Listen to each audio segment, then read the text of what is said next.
Among the population, we're seeing a sharp increase in metabolic troubles, obesity, diabetes, hormone-dependent cancers, neurobehavioral disorders, and infertility. In this explosion of cases, endocrine disruptors are the prime suspects because everybody's organism is impregnated with them. Meanwhile, the defenders of the plastics industry continue to sow doubt. The presence of a chemical in your body does not mean it's harmful. Such affirmations are spread on the internet. Yes, EPA is safe. On our screens, many organizations with no apparent links to the industry talk about bisphenol A, sources of energy, the dying out of bees, the climate, food supplements, animal well-being, shale oil, and so on. On the internet, made-to-measure science is spreading. And the target here is the general public, us and our opinions. Because today, to say whether we're pro or anti-diesel, homeopathy, or vaping, we click on like, we tweet, we retweet. This is now public opinion. Anonymous yet global, social networks seem to be the ideal forum for misleading all debate.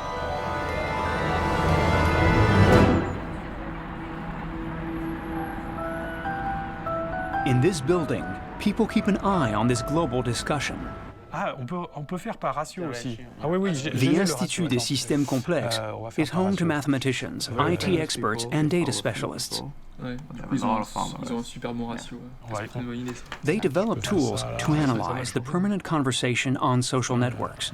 Là, c'est bon pour la planète. Là, un tweet de Trump. Alors celui-là, Over 3 months, Dedi Chavalarias and his team have analyzed 20 million posts on the climate.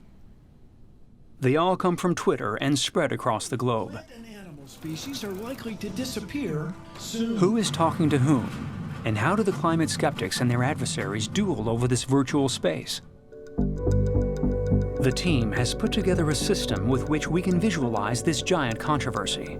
elle a un rayonnement assez dingue, hein. A dot is one person. A line between two people means that one of them has passed on the other's post. The more we pass on each other's posts, the closer the dots get. Ces deux points, c'est des gens qui sont à la frontière entre deux communautés.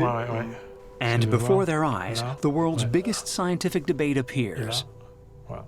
Ici, on a l'ensemble des comptes Twitter qui forment la communauté des climato-sceptiques, et on voit bien que cette communauté climato-sceptique est très distincte de l'autre communauté qui est constituée des comptes qui font consensus sur le climat. Là, on a quand même 140 000 comptes. On a beaucoup de gens là. Once the debate is rendered observable, Look, what can we conclude? this is interesting. On the Côté skeptic sceptique, le side, cas the reste core is toujours là. always C'est-à-dire qu'en fait, active. ils sont tout le These temps en train people de never tweeter, les stop gens, là. tweeting. Ils sont à la fois moins nombreux et plus actifs, ce qui fait qu'ils essaient de contrebalancer comme ça le débat.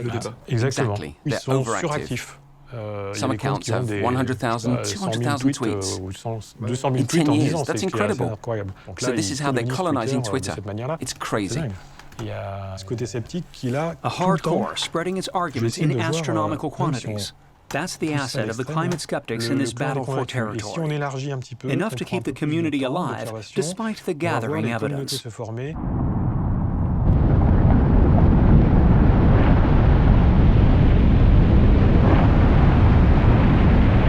For the almost unanimous scientific community, global warming is unequivocal and the impact of man is evident.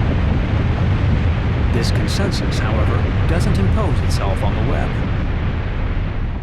On voit bien We que see that très very régulièrement, il y a regularly, des faits scientific scientifiques qui viennent facts prove démentir the les climate tests skeptics climato-sceptiques. theory is wrong. Et c'est Which is potentiellement potentially dangereux pour dangerous cette for this communauté community puisque because ça they peut can leur lose faire members perdre des over it. membres. Et donc, So il there's y a a une kind of réaction quasi inoculative immunitaire. reaction. Sur 2-3 For 2 jours, or 3 d'un days, coup, on they'll va inonder inundate the social les réseaux networks sociaux de with faits alternative alternatifs facts et on va être and keep visible their parce qu'on visibility est in a dans un environnement globalized globalisé. environment. Donc, sans les réseaux Without sociaux, social des networks, communautés de communities cette of this taille-là size wouldn't be ne able to pourraient survive pas the survivre facts, à des which so faits clearly qui démentent disprove de their manière aussi beliefs. cinglante leurs croyances.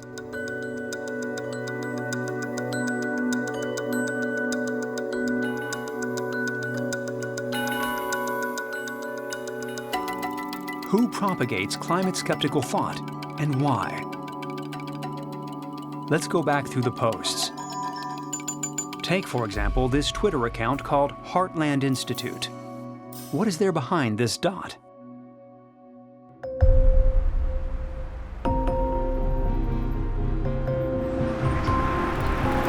Heartland Institute is this house set off a quiet street.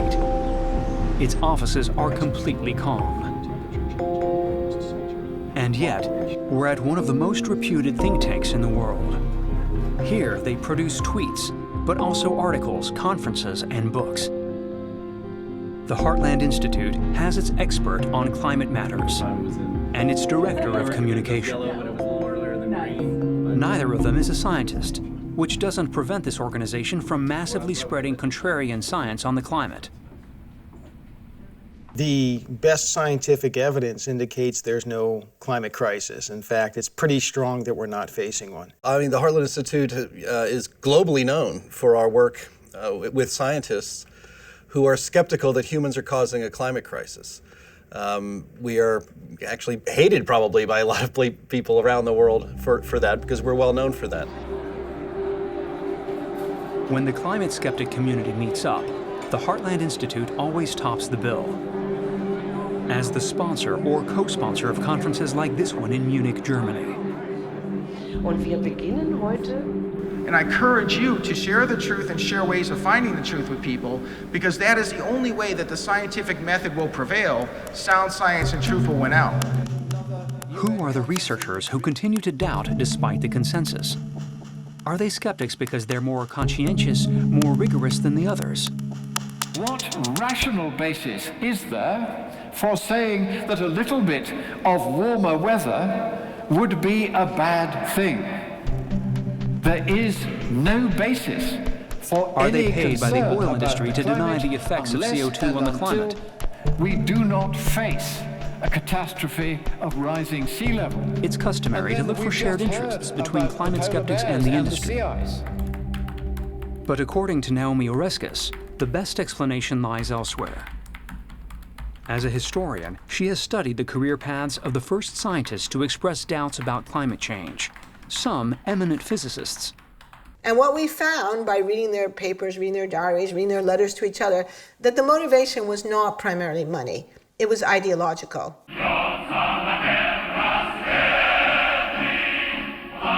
These men had been very prominent in the Cold War, and they believed very deeply, and I think sincerely and authentically, in the communist threat. At the time, the main battle between the Soviet Union and the United States was the conquest of space. America's leadership on Earth demands leadership in space.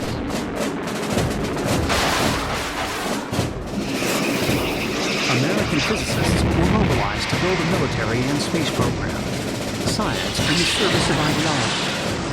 And they believed that the work they had done as scientists had helped to contain the communist threat and protect American democracy.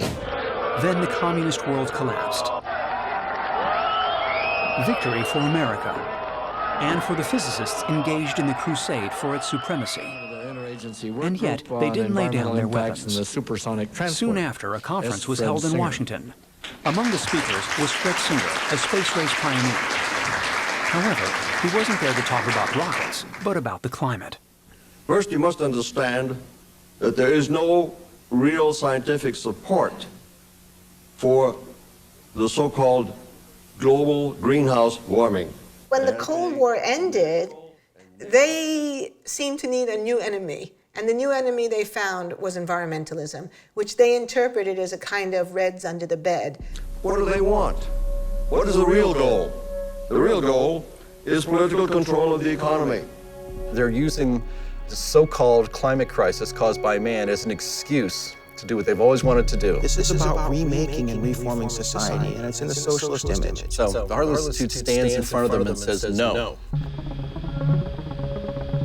In the wake of the scientists who had embraced an ideology, the Heartland Institute is clearly the heir of an era. I'm a kid of the Cold War, right? Freedom and liberty is precious. And now you have something like climate change that actually threatens the existence of life on Earth.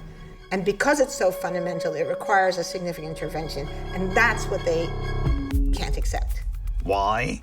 Well, because if you're emotionally invested in free markets, then climate change is a serious emotional threat, because dealing with it means we have to change our approach to business. And for some people, that is extremely challenging. It entails giving up airplane travel. It entails giving up combustion automobiles. By the way, that means destroying 1/4 of your cars, destroying 1/4 of your power plants. I think our way of life is at risk. The scientific reason just isn't there. Our way of life, our frenzied consumption, our production methods. These are what we must change if science concludes that humans are responsible for global warming, which is unthinkable to some. Science, sure, but not the science that threatens our beliefs and values. Not if it stops us from living happy and carefree lives. And what if, inside of us, we also had a need not to know?